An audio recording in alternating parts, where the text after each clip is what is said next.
आज postal colony या भागामध्ये लोकशाही व यशवंत विकास आघाडीच्या अधिकृत उमेदवार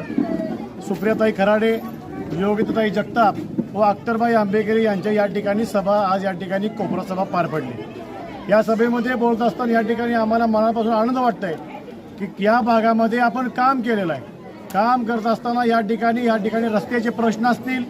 या ठिकाणी ड्रेनेज लाईनचे प्रश्न असतील व सर्वात महत्त्वाचं म्हणजे काम करताना काय असेल तर शासनाची योजना जी आपण सर्वसामान्यांपर्यंत पोहोचवली पाहिजे ते या ठिकाणी घरोघरी या ठिकाणी पेन्शनच्या मार्फत असून दे, अपंग योजना असून दे, या ठिकाणी घराघरामध्ये पोहोचवलेल्या आहेत। सर्वात महत्त्वाची महाराष्ट्र शासनाची जी योजना आहेत, बांधकाम कामगार कल्याणकारी योजना, हे या ठिकाणी आम्ही प्रभागामध्ये प्रभावीपणे राबवून या ठिकाणी या लोकांच्यापर्यंत पोहोचवलेले आहे। मला एवढंच सांगायचं आहे की काम करताना जर तुम्ही प्रामाणिक काम केलं तर लोक तुम्हाला खांद्यावर घेतल्याशिवाय राहणार नाही आणि याचाच अनुभव या ठिकाणी आम्हाला याच्या सभेमार्फत आलेला आहे। आजपर्यंत या संपूर्ण प्रभागामध्ये व पोस्टल कॉलनीच्या परिसरामध्ये जे आम्ही काम केलं,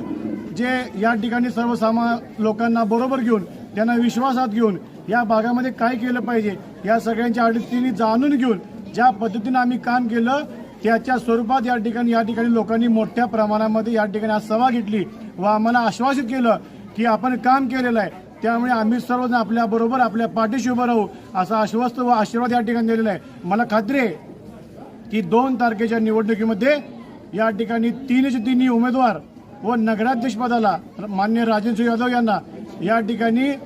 सर्वात जास्त बहुमताने या भागातले उमेदवार निवडून येतील, मला या ठिकाणी विश्वास आहे।